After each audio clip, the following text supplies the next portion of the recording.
Hello students, I am Hardik Sheta from Saraswat International Academy, Vapi. આજે આપણે ધોરણ 12 વિષય ભૌતિક વિજ્ઞાન ચેપ્ટર નંબર 13 ન્યુક્લિયસમાં સ્પર્ધાત્મક પરીક્ષાઓની તૈયારીઓ આગળ વધારીશું. તો આજે આપણે ભણવાનું છે રેડિયો એક્ટિવિટી. રેડિયો એક્ટિવિટી એટલે શું સમજો. કોઈ એક ન્યુક્લિયસ છે, બરાબર, કોઈ એક ન્યુક્લિયસ છે જે અસ્થાયી છે. અસ્થાયી હશે તો તેના અંદર યા તો તમે એમ કહી શકો કે કોઈ બળ છે એ અસંતુલિત હશે, યા તો કોઈ ઉર્જા છે એ અસંતુલિત સ્થિતિમાં હશે. બરાબર. ઘણી વખત બને કે કોઈ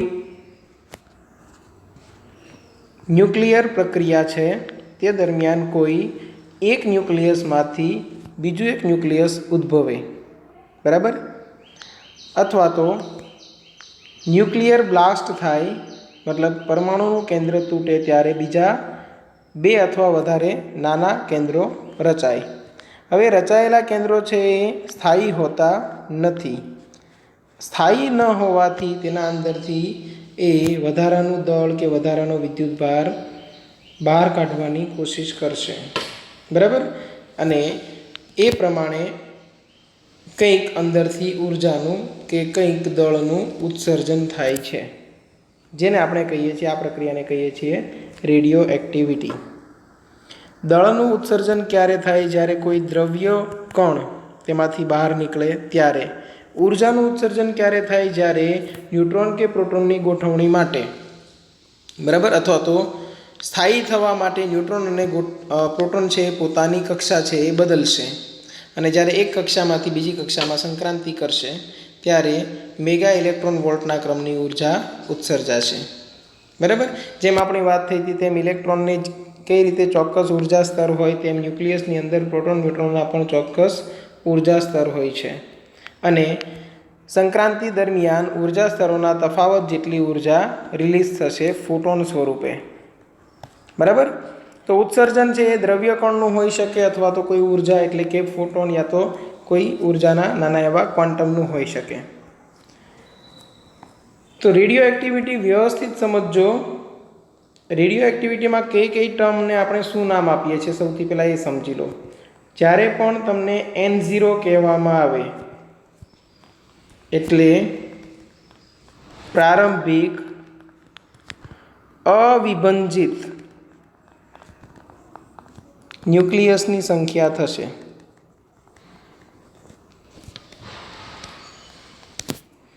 અને N કહેવામાં આવે ત્યારે T સમયે અવિભંજિત ન્યુક્લિયસની સંખ્યા થશે. બરાબર. એવી રીતે હું I0 બોલું તો એ થશે પ્રારંભિક એક્ટિવિટી,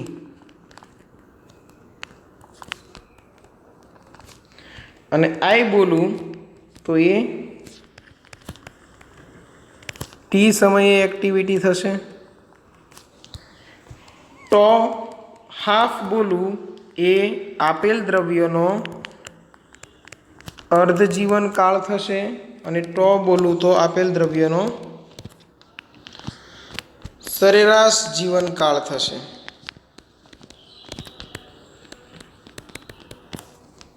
ઓકે. આટલી ટર્મ્સ તમારે યાદ રાખવાની છે રેડિયો એક્ટિવિટી સમજવા માટે. બરાબર. એક આવશે લેમ્બડા. બરાબર. એ લેમ્બડા છે એ ક્ષય નિયતાંક. બરાબર. આટલી વસ્તુઓ યાદ રાખવાની થશે. બરાબર. આ બધી ભૌતિક રાશિઓના સિમ્બોલ અને નામ યાદ રાખી લો એટલે આપણે સૂત્રોના રિવિઝનની શરૂઆત કરીએ.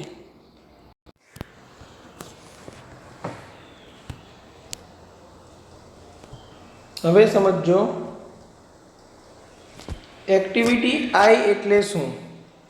તો એક્ટિવિટી I એટલે dN/dt થશે. એકમ સમયમાં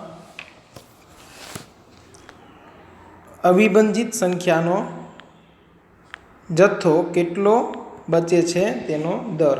એક્ટિવિટી એટલે એકમ સમયમાં એકચ્યુઅલી વિભંજન પામતા ન્યુક્લિયસની સંખ્યા થાય. બરાબર. વિભંજન પામતા ન્યુક્લિયસની સંખ્યા છે એટલે ખરેખર સમય સાથે ઘટાડો થતો હશે એટલે આપણે dn/dt ચલે છે n લખીએ, તેમાં dn/dt ઇક્વલ ટુ સાઇન લખીએ ત્યારે -λn લખીએ. બરાબર. હવે આમાં હું એક કામ કરી શકું. એક તો મને ખબર છે કે I ચલે છે n, બરાબર. બીજું હું અહીંયા dn સાથે n વાળું પદ લઈ આવું અને -λ સાથે dt. બંને બાજુ સંકલન કરી દઉં. dn/n ઇક્વલ ટુ માઇનસ સંકલનમાં લેમ્બડા dt. લેમ્બડા પણ અચળ છે એટલે હું બહાર કાઢી લઉં. સંકલનમાં શું આવશે? dt. આ n0 થી લઈને n સુધી, તો આ t ઇક્વલ ટુ 0 થી લઈને t સુધી, કેમ કે પ્રારંભિક ન્યુક્લિયસની સંખ્યા છે n0 અને અંતિમમાં અંતિમ n. ઓકે, તો સંકલન શું થશે? ln n ક્યાંથી ક્યાં સુધી? n0 થી n સુધી. એવી રીતે -λ સંકલન શું થશે? dt નું t ક્યાંથી ક્યાં સુધી? 0 થી t સુધી. તો એક વખત ln n મૂકશો, એક વખત n ની જગ્યા પર n0 મૂકશો, એક વખત અપર લિમિટ, એક વખત લોઅર લિમિટ, ઇક્વલ ટુ -λ અને t માઇનસ તમે શું કરશો? 0. લોગની બાદ બાકી છે એટલે અંદરના કમ્પોનન્ટનો ભાગાકાર થશે એટલે અહીંયા આવશે -λ * t. ઓકે, ચલો આ ln નો બેઝ શું હોય? e. ln દૂર કરવું હોય તો ln નો બેઝ છે એ સામેવાળાનો બેઝ બનશે.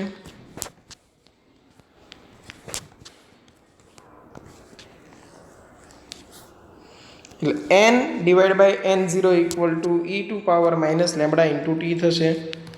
તો hence n equal to n0 e to power -λ * t. આ તમારે યાદ રાખવાનું થશે. અને આવી જ રીતે તમને વિભંજન દર પૂછે એટલે કે એક્ટિવિટી, બરાબર, તો I ચલે છે n હોવાથી I equal to I0 e to power -λ t. આ સૂત્ર પણ યાદ રાખવાનું છે.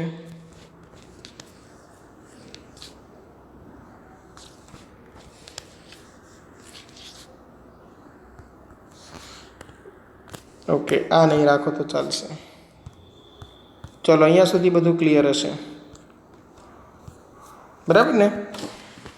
હવે આપણે બે ટોપિક સમજીએ. એક આવશે અર્ધ જીવનકાળ.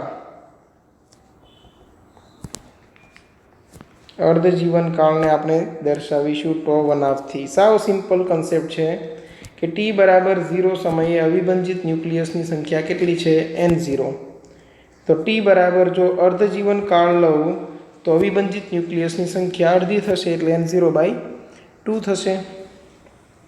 તો મારી પાસે સૂત્ર છે n બરાબર n0 e to power -λ * t. હવે n ની જગ્યા પર હું લખી દઉં n0/2. તો n0/2 ઇન્ટુ e ની -λ * t ની જગ્યા પર શું લખવું પડે?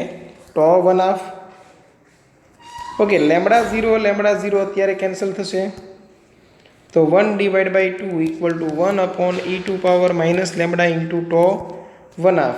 એ માઇનસ છે, નીચે આવી ગયું એટલે પ્લસ થઈ જશે અને ક્રોસ મલ્ટીપ્લાય કરી દઉં તો e to power λ * τ1/2 equal to મળશે 2. બંને સાઈડ હું લોગ લઈ લઉં ln, તો પાવર આગળ મલ્ટીપ્લાય થઈ જશે. ln e ઇક્વલ ટુ શું થશે? ln 2.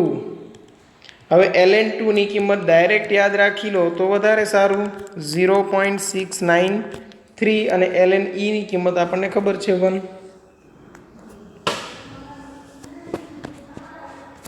ઓકે, તો τ1/2 બનશે 0.693 ડિવાઈડ બાય લેમ્બડા. τ1/2 બનશે 0.693 ડિવાઈડ બાય લેમ્બડા. ચલો, આ થયું અર્ધ જીવનકાળ. હવે જોઈ લઈએ સરેરાશ જીવનકાળ. સરેરાશ જીવનકાળને હું τ થી દર્શાવું તો તમારે આના માટે પણ કંઈક આવું યાદ રાખવાનું થશે.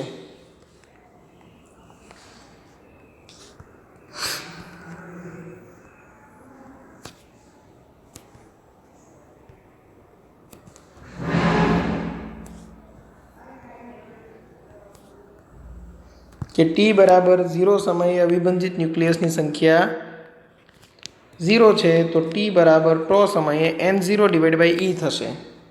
સરેરાશ જીવનકાળ એકચ્યુઅલી આપણે કુલ જીવનકાળ તો કેલ્ક્યુલેટ કરી નથી શકવાના, કેમ કે સંખ્યા ધારો કે પહેલાં 20,000 હતી, પછી અડધા જીવનકાળ પછી 10,000 થશે, પછી અડધા જીવનકાળ પછી 5,000 થશે, પછી 2,500, 0 થશે જ નહીં. બે ભાગ કરતા રહેશો, 0 આન્સર નહીં આવે, એટલે કુલ જીવનકાળ તમને ક્યારેય મળવાનો નથી. ઓકે, તો અહીંયા શું થશે? N0/E થશે. તો તમે આવી રીતે લખી શકો 1/E = 1/e² λ × τ 1/2ની જગ્યાએ શું આવી જશે? ટો. તો λ × τ શું આન્સર આવશે? 1. તો τ શું આવશે? 1/λ. τ 1/λ. અને 1/λની જગ્યા પર તમે શું લખી શકો? તો લેમ્બડાની જગ્યા પર 0.693 / τ 1/2 લખી શકો. 0.693 / τ 1/2 લખી શકાય. બરાબર. તો પછી આવું સૂત્ર પણ બને, τ = τ 1/2 / 0.693. યાદ તો સીધું આમ સૂત્ર બનાવી દો, τ 1/2 = 0.693 × τ.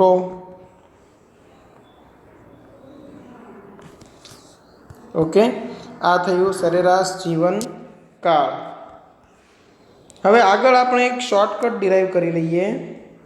બરાબર. ઘણી વખત એવું બને કે 2ની ઘાતમાં કોઈ ટર્મ આપેલી હોય, જેમ કે 16,000 છે, એના ભાગ ઇઝીલી પડશે 8,000, પછી 4,000, પછી 2,000, 1,000, 500, 250, 125, બહુ બધા ભાગ પડી શકે છે.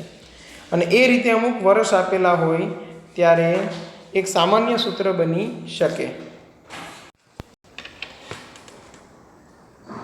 ઓકે, તો સપોઝ હું આ સાઈડ સમય લખું અને આ સાઈડ લખું છું અવિભાજિત ન્યુક્લિયસની સંખ્યા. બરાબર. હવે અહીંયા હું લખું છું t = 0 સમય.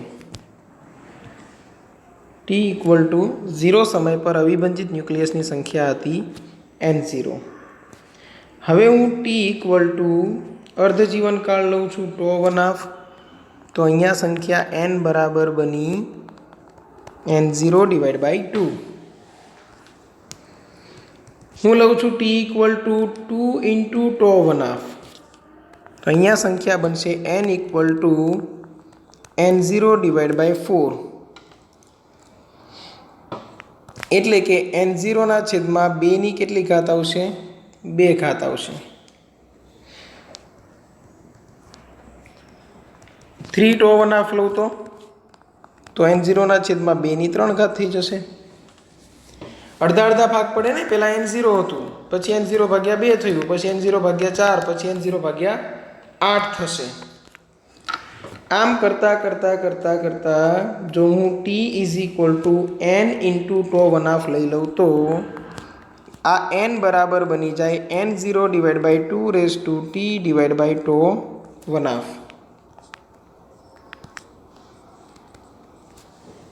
એ કઈ રીતે બને છે જુઓ. તો અહીંયા તો n જ આવશે ને. કેમ? કેમ કે જ્યારે 1 હતું ત્યારે અહીંયા 2ની 1 ઘાત હતી, 2 × τ 1/2 આવ્યું ત્યારે 2ની 2 ઘાત થઈ, 3 × τ 1/2 આવ્યું તો 2ની 3 ઘાત થઈ. તો n × τ 1/2 આવશે તો 2ની n ઘાત થશે. હવે અહીંયા વિચારો, આ જે તમને રિઝલ્ટ મળે છે તેના પરથી એક સામાન્ય સૂત્ર બનશે. બરાબર. મને આના પરથી n મળશે. n મને શું મળશે? t / τ 1/2.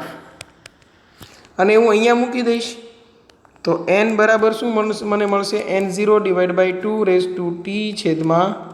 1/2. બરાબર.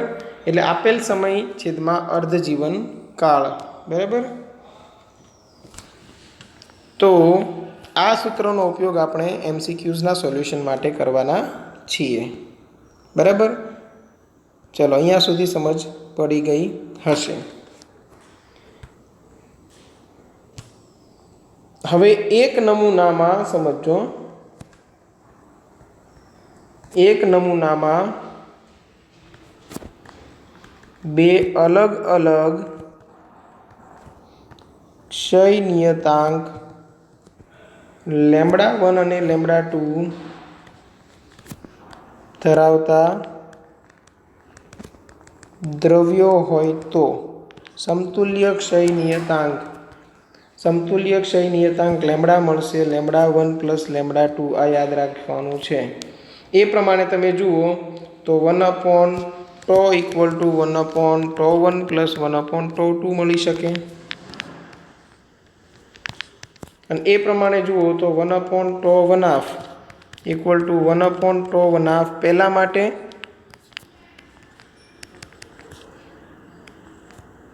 પ્લસ 1/τ1/2 બીજા માટે આવી રીતે પણ મને મળી શકે। એટલે આ સૂત્ર યાદ રાખવાનું છે। ત્યારબાદ આ સૂત્ર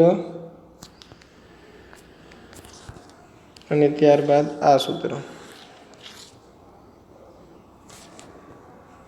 ચલો આટલું યાદ રાખી લેશો બરાબર। એટલે આ રેડિયો એક્ટિવિટીના લગભગ બધા સૂત્ર અહીંયા આપણે જોઈ લીધા। અહીંયા સુધી યાદ રાખવાનું છે।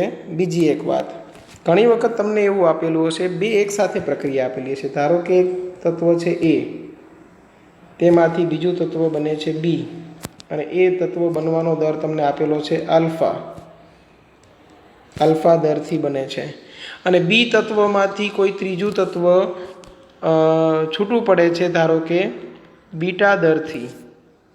તો જે કુલ એક્ટિવિટી છે એ સમજો આલ્ફા માઇનસ બીટા થશે, કેમ કે આલ્ફા દરથી બી જનરેટ થાય છે અને બીટા દરથી બી પાછું નાશ પામે છે। ધારો કે પર સેકન્ડ 5 ન્યુક્લિયસ જનરેટ થતા હોય અને 3 નાશ પામતા હોય, તો પર સેકન્ડ ખરેખર કેટલા જનરેટ થયા? તો માત્ર 2 જ, કેમ કે 5 ઉત્પન્ન થઈને એમાંથી 3નો તો નાશ થઈ ગયો એ જ સમયે। સમજ પડી? એટલા માટે આપણે અહીંયા સબટ્રેક્શન કરીશું। એટલે આવી કોઈ કન્ડિશન આવે તો પણ ધ્યાન રાખવાનું છે। ક્લિયર છે આ બધું? ઓકે, હવે એકમ જોઈ લઈએ આપણે બધાના। n0 સંખ્યા છે, કોઈ એકમ નહીં આવે। n સંખ્યા છે, કોઈ એકમ નહીં આવે। I0 એ એક્ટિવિટી છે। એક્ટિવિટીનો એકમ શું હશે? એક્ટિવિટીના એકમો પહેલાં આપણે અહીંયા જોઈ લઈએ।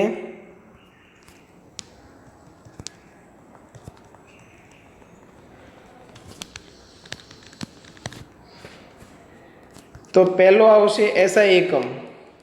SI એકમ છે 1 બેકવેરલ = 1 વિભંજન પર સેકન્ડ। અને બીજો એક એકમ તમારે ભણવાનો છે 1 ક્યુરી। 1 ક્યુરી એટલે 3.7 × 10⁻10 બેકવેરલ બોલી શકો અથવા તો વિભંજન પર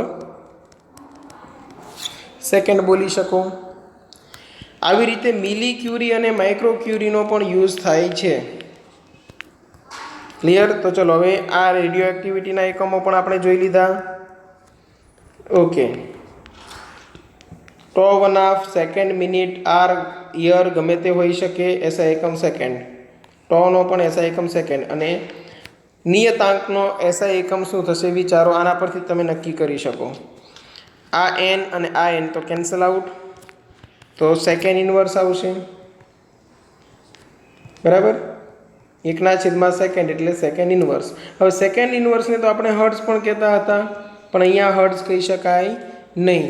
જ્યારે દોલનો થતા હશે ત્યારે જે સમય લાગતો હશે એ પ્રમાણે તમે સેકન્ડ ઇનવર્સને હર્ટ્ઝ કહી શકો। અત્યારે તમે માત્ર બોલી શકશો સેકન્ડ ઇનવર્સ, અથવા કોઈ મોટો યુનિટ લેવામાં આવે તો ડે ઇનવર્સ, યર ઇનવર્સ, આવું હોઈ શકે। ક્લિયર? ચાલો, તો બધાના એકમો પણ આપણે જોઈ લીધા। હવે જેટલા સૂત્ર અત્યારે કરાવેલા છે એક વખત રિવિઝન કરી લેજો, પછી આપણે MCQની પ્રેક્ટિસ છે એને આગળ વધારીશું બરાબર। અત્યાર સુધીમાં કોઈને કંઈ ડાઉટ હોય તો એની ટાઈમ તમે કોન્ટેક્ટ કરી શકો છો। અને જેટલી થિયરી કરાવેલી છે તેના રિલેટેડ બેઝિક MCQs જો તમને મળે તો પણ સોલ્વ કરજો, ડાઉટ્સ હોય તો મોકલજો। ક્લિયર? ચલો, અહીંયા સુધી રાખીએ છીએ। Thank you.